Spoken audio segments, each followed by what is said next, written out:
I know what you think. Another old story. Another woman chasing ghosts. But I was there. I worked on that ship.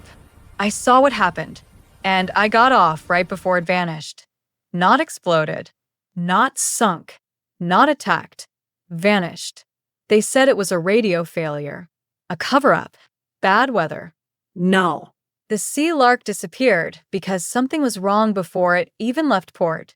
This is my story. Take it or leave it. But listen. In May of 1972, I took a stewardess job aboard the Sea Lark, a mid-sized cruise liner headed from Southampton to Buenos Aires. It was a 2-week voyage, 14 days at sea with one fuel stop. I'd just been laid off from a hotel job in London.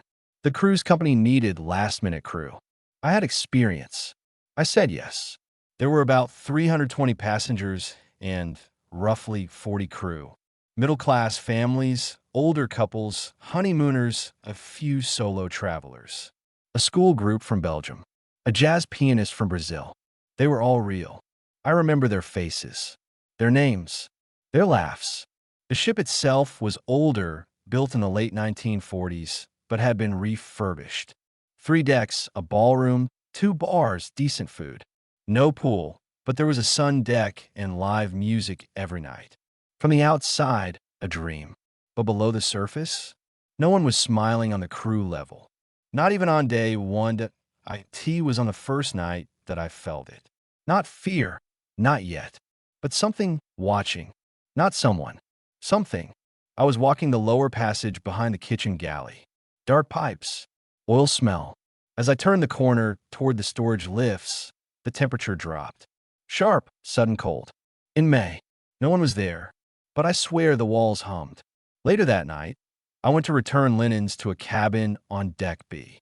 When I knocked, no one answered. So I opened the door. It was empty, but it was the wrong room. It had no number, no bed, just 2 chairs bolted to the floor, facing each other. In silence, I told the head steward. He looked pale. He said, "You never went in there again." He didn't ask me the room number. He didn't need to be why day 3. I started noticing things. People stopped showing up for dinner.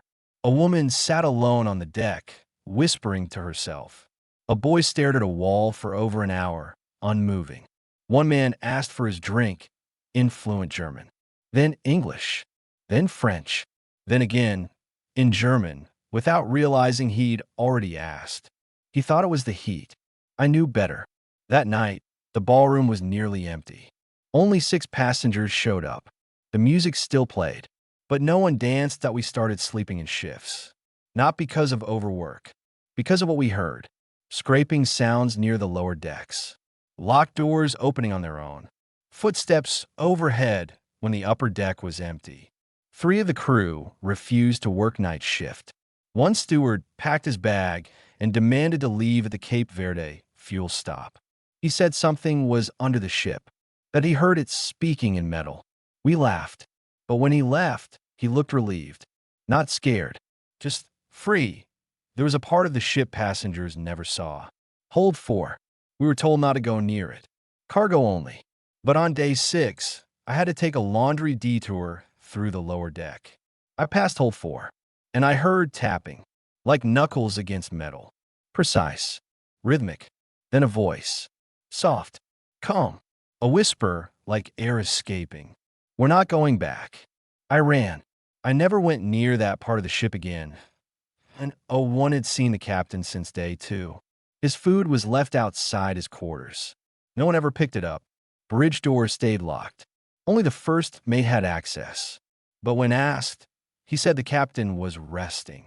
On day 7, the radio officers sealed off their cabin. One of the porters heard them say, "Don't broadcast, just record." We asked what they meant. They didn't answer. We weren't scheduled to dock. But the Sea Lark stopped anyway. Fueling emergency, they said, but none of us believed it. 12 people disembarked, all crew or short-term travelers. Some of them begged to be let off. I didn't plan to leave, but then I found a note under my bunk, typed, no name. It read, "Go, now, before the night turns." I packed what I could and stepped off. They didn't check. They didn't ask. They just let me go. The ship left at sunset. The Sea Lark never made it to Buenos Aires. It didn't check in at its next signal. Didn't respond to hails. Didn't appear on radar. Didn't send flares. Just gone. A wide area search found no wreckage. No lifervoats. No survivors. No oil slick. No clothing. Nothing. Except one life preserver washed up 2 weeks later. It had bite marks. Human. The company said it was a catastrophic structural failure. But there was no proof. Just excuses. The owners sold their holdings and moved to Cyprus. When I contacted the British Maritime office, they denied I had ever worked on the ship. But I had my uniform, my badge, even a photo. They said it must have been a different Sea Lark. But there wasn't another. I stopped asking that I'm old now. I've lived my life. But I dream about that ship. Not the passengers. Not the crew. The ship. Its decks. Its silence. Its rooms that didn't belong. And one locked door. Still tapping. Still waiting. Someone needs to know. I didn't survive a sinking. I escaped something that wasn't finished yet. And maybe it still isn't.